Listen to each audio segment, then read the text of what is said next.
everybody, MBG back again with the last installment of our Eldar Tactics review, and I don't know, I guess a mild critique. I'm here with Knight 12. Hey guys, how's it going? And man, we are really excited about this book. Now, we cut the last video at about, the middle of the aspect chart. So what I wanted to do was kind of show you this. We're going to come back to this when we get to the end of the units, because this is important to know before the formation. So just keep that on your mind before we kind of jump back to it there. So I believe we were on what, Swooping Hawks here. We just talked about these guys. Yeah, I love them. Oh, the Wave Serpent. What a great place to start. It is a great place to start. I'm telling you, so it's a fast attack now. We've been seeing that in a lot of the books coming out. The dedicated transports are a fast attack option. So it's got merit. It's still cool. Sure. I mean, you can put other things inside of it. Yep. Dark Eldar buddies. Anybody that's allies of convenience, really. Yeah, I mean, there's some options here. Like I said, we went over in one of the videos how I still think this is a really good vehicle. Obviously lost some things, but 110 points, so it's a point drop too. Yeah, I think it's a very well-rounded vehicle. If I could take these, reliably for my Marines, I definitely would, or my Chaos even at that point. Swooping Hawks are kind of interesting. Now there's all this little text in the middle of most of these aspect entries that really gets your attention right off the bat. Like I said, pretty much the same points, and they get a free thing. Their thing is they move over a flyer on a 4-up. They hit it with Haywire for free. That's pretty good. And against monstrous creatures, it counts as strength 4. Yeah. So for Haywire, flyers, hit them on the side armor. For free, that's just something cool that they can do. And it's Haywire, so it's gonna do some work. Maybe even get a lucky pen on it or something. And then they can sky leap out. They can use these grenade packs when they land each time. They're just a well-rounded unit. The standard, scrawny Xenos profile right there, however, but, enough pinpricks will do some damage, I feel like. Only 80 points to field. Yeah, no, it's very low points cost, I feel like. War Spiders, they were definitely a fan favorite. I think we're still going to see them on the tabletop there because of this. Yeah. So now they have their new rule. When you target them with the shooting attack, they have the option to use their jump pack in your shooting phase. Rob, they get to move in your turn. Well, they only get to move 2d6, not 2d6 plus 6. Well, your turn. Oh, dang it, they're moving a lot. They get to move a lot. Now, it doesn't specify how many times they can do it in the same shooting phase. It doesn't. It looks like they can move a whole lot. It says whenever they're targeted a shooting attack, they can do this thing. So they do, however, lose their jump in their following movement phase, but as it reads, I mean, these guys may just fly around the field if you target them, stealing your objectives. And yeah, and do you really want to shoot them? Are you going to get them that much closer to your objective? I don't know. Maybe I'll leave them alone. I don't know. It's going to be a really interesting unit. Definitely very tactical. Shining Spears, they're pretty cool. 4-up cover. Now, there is a way to do a little bit better there. Yes, obviously, they did give them this. They have Skilled Rider now. So that is +1. And outflank. +1 to your cover. They have outflank. They have a 4-up cover just if they move. They don't have to jink. Right. So they're trying to give them some cool stuff. Oh, yeah. For sure. They still have those lances we went over. So they can do some impact on that charge. Not bad. No. 75 points for 3 pretty cool looking bikes. Oh yeah, I think it's well rounded. Yeah, we'll see how many of these we see on the tabletop though. Crimson Hunter, very cool unit. Just in general, it does a lot of work. Top Gun, baby. Vector Dancer, so it's going to be flying combat air patrols for extended period of time. I love them. I love all the flyers at Eldar. They're super quick. They can turn twice. This thing is packing, 4 strength 8, guns, AP2. 2 of them are lances, the pulse lasers. Got a little more range. So it has a point reduction from the last Codex. Oh yeah, it's way better these days. We'll see that formation here in a second. Yep. That makes this even more broken. Oh, without a doubt. Viper Squadron, points reduction, super small.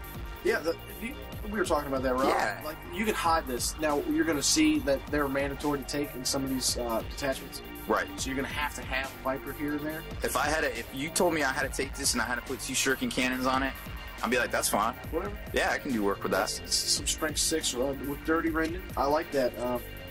Like I said, something else that changed with them, you can take up to 6 if you actually like Vipers. You can take 6 of them in a squad now. Oh yeah, that's a whole lot of shooting death that you don't want to mess with. That's my favorite, bro. Oh, the Hemlock. That's it, baby. That is a really cool looking fighter, and it does a lot more work than that. So for 185 points, it's the pricier of the flyers. It's a level 2 psychic. Mm-hmm.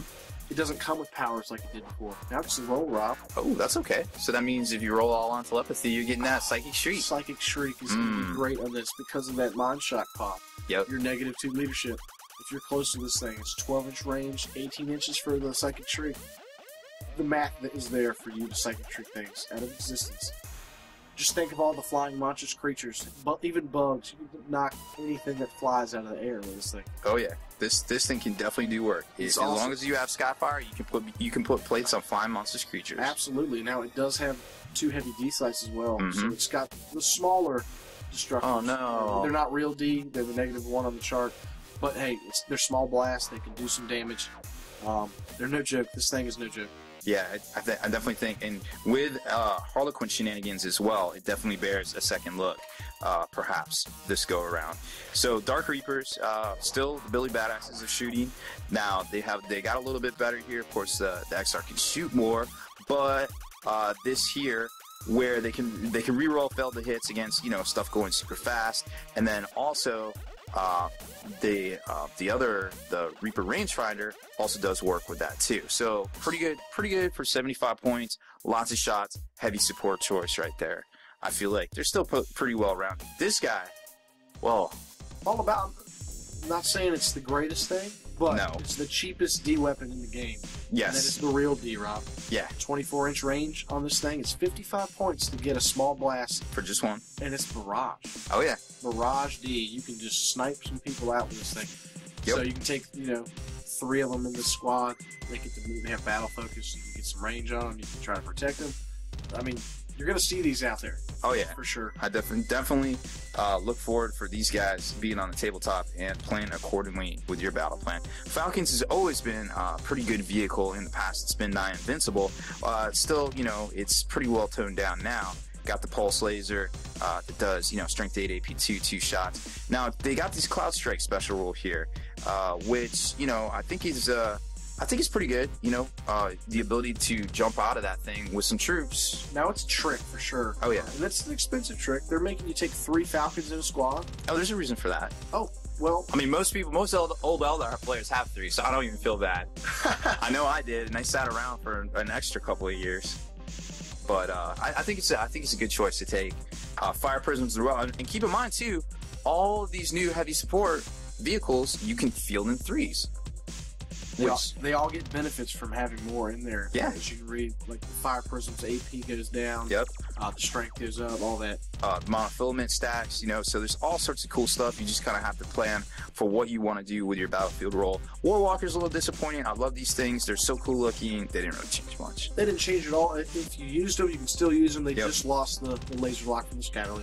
Which is fair, but they will put down a ridiculous volume of fire. You get, 9 of these on the tabletop. I ain't gonna go near it. You still got him? Yeah. Wraith Lord, he's Strength 8, tough to say. He's got some weapons, but... So he's only 120 points. He's not the best. Obviously, the next page is the best. Yeah, his Big Daddy, Big Papa Wraith Knight right there. We could talk for 20 minutes about about this guy and how ridiculous it is, or how balanced it is, depending on who you ask. But that right there, I think, says volumes. His Ghost Glaive is the real D. The real D. He's got 5 initiative, 5 D attacks. That is a lot of dead Night Titans. Yes, it is. And even if you don't take that, he's still Strength 10. He's still doing work. He's still a gargantuan creature. So anyway you look at it, this guy's awesome, and there are ways to get way more than just one of him in an army list. Absolutely. If you like taking the guns are still great. You still got Strength D shots. The Sun Cannon is free, so you don't have to pay any extra things if you like taking that Sun Cannon. And that 5-up invul save is no joke, because these guys have a built-in feel no pain being a gargantuan creature. Oh yeah. 5-up rerollable is no joke on a toughness 8 model. Seriously, like that's I'll take it. I don't even care. It's so good. We have to say that they can't be stomped, and they got stomped. Like, let's not forget. You can't stomp this guy. He's taller than you, Night Titan. Yes, he is, and that was just silly there for a while, but I'll go along with it. Avatar Khaine, he is what he is, but I definitely like his ability to dish out not just Fearless now, but Furious Charge and Rage. Yeah, so he's a heavy hitter, man. Like, he is. You can get him in there. That's a lot of Strength 9, AP1 Melta, Armor Bane. Like, so he can do some work. This is another Lord of War option as well. Yes, yeah, and I think for some lists, he's definitely an auto-include there. Now we're getting into the formations, and we just want to touch real quick on how these work. Now, some of these aren't the greatest, and we're not going to spend a whole lot of time on them, but some of them are pretty good. So you've got this Forces of the Craftworld, the Craftworld Warhost, where you can you can mix and match these that are actually formations that we're going to show you as their own, as an in Combined Arms detachment list, or you can take them all underneath the Craftworld Warhost, and this is their battlefield role. It becomes core, auxiliary, or command. So they lose heavy support, they lose Lord of War, they lose whatever it is that makes them what they are outside of this area, and then you have to go by this. So you start here. Yeah, so basically, just like the Necron Decurion and the Bloodhost formation from Demonkin, we've all seen this before, there's a requirement. We have to take one of these. 1 of 3 of these? Yep, so you can take all 3, you can take, or just one. You just have to take one. And then you can slide down this list, 1 to 12. 1 to 12 of the auxiliary. Okay? So I could take 12 Wraith Knights if I only take 1 Windrider Host? You can. Now that's an Apocalypse game, Rob. Is it? It is. How many points is that? Oh, it's the math. It's like 300 times 12. It's like over 3,000. It's a lot of points. Like, absolutely can do it. One of my favorites, you're going to see it a lot, the Windrider Host. It's just 3 bikes, a Viper, a Warlock, and a Farseer. Things we've already been using. We gain Shred for 1 turn on those bikes. That's pretty good for Shuriken. Strength 6. And it's all the shrieking in that. Everything was shrieking. So all of that has shrieking. And when you reroll the wound, you might get those 6s and get your ghetto run. So just for free. Yeah. Just like that for free. I think we're going to see a lot of those. I definitely think we're going to see a lot of Wraith Construct. We might see some other stuff, but there's definitely ways to mix and match. It's like going to the 40K buffet right here, and I'm a fat kid. How about you? I'm so fat, Rob. So let's jump in and take a quick look at the formations. Where'd they go? Here we go. So we started with the Guardian Battle Host, which is right here. Not super strong. Probably you might see this every now and then, but the Windrider Host, that's where it's at. Like Austin said, Tempest of Blades. Yeah, you get Shred for 1 turn of shooting, and the Farseer and the Warlock are on bikes as well. The Viper's got double shrieking a lot of the time, so it's a lot of firepower, and that's just a free rule for taking this. And this could even be another way to get extra HQs into your list if you've already maxed out your 2 HQ slots in your Combined Arm Detachment, because you can take it as a formation. Absolutely. Guardian Storm Host, still not completely sold on this one personally, but if you really like Storm Guardians, try it out. Yeah, I mean, I'm not hating on it. Seer Council seems pretty badass. No, it's no joke. They all have to stay together. You can't break them up. Right. You can put them on bikes. If you do that, they all have to be on bikes. But they manifest on a 3-up. Yeah, that's pretty good. It's very good, especially if you're not taking a lot of psychic dice. It'll help. Yep, and the ability to re-roll and shenanigans there too. Aspect Host is pretty cool. Now this is another fat kid moment right here. I'm all about this. I mean, what's your favorite aspect? Doesn't matter. Doesn't matter. Pick one. Take 3 units of any of the aspect warriors. What do they get? They get +1 to their ballistic skill or weapon skill. You just choose before the game. That is a lot of BS5 shots on all your aspect warriors. Just think about that, guys. Yeah, those are good at ballistic skill 5 or them. How about Fire Dragons at BS5? That's crazy. Yeah. Also, pretty much all of these come with this. Models from these formations reroll failed morale, painting, and fear. That's just for free. Just making Eldar that much tougher on the field. Oh, I agree. It's definitely good. Now, this one caught me by surprise, the Dire Avengers Shrine, because they get what used to be the old Bladestorm. Like I said, put these guys in Wave Serpents flying across the field. That's still a thing. I'm telling you guys. For one shooting phase, they're going to have Assault 3 on their guns. Okay, they are also ballistic skill 5. That is a lot of. That's a lot of doctors. 30 shots per 10 dudes hitting on 2s. with rending. With all sorts of rending possibilities there. Like I said, they also reroll morale, pending fear. The only thing that could make that better is if they had shred. Yeah, that would be. Oh my gosh. Oh. Wait, I can get all the special rules? Hey, there's a psychic power that does that. Ah, there is. It's called Doom. Hey, Crimson Death. Okay, so guys, if you're a fan of the flyers, like myself, I think they look cool. We all know they're made of paper. Yeah. Now, these Crimson Hunters are made of cardboard. Yeah, that corrugated cardboard at that. These guys are great. They come with a 4-up cover save regardless, okay? Yes. If they jink, they reroll cover saves. Fair enough. That's really good. A lot of the ignore cover stuff is going away now. We're going to start seeing these guys survive whole battles. They also come with preferred enemy flyers, fly monster creatures, and if you know Crimson Hunters, they still reroll armor pins on flyers. These guys, they turn twice. They have a lot of shots. They're really good now. Yeah, they are. They are the ultimate combat aces of the 40k universe. And don't forget too, there is the definite possibility of being able to get a shroud bubble on these guys too from telepathy. No joke. Depending on how you do it. So they are super resilient. Don't let the armor 10 fool you. They might not suck. And then Wraith Host here, it's kind of okay. It's maybe another way to sneak in a Wraith Knight here and there, give or take. Depends who you talk to. If you talk to if guys like IN and kind of stuff, this is all for you guys.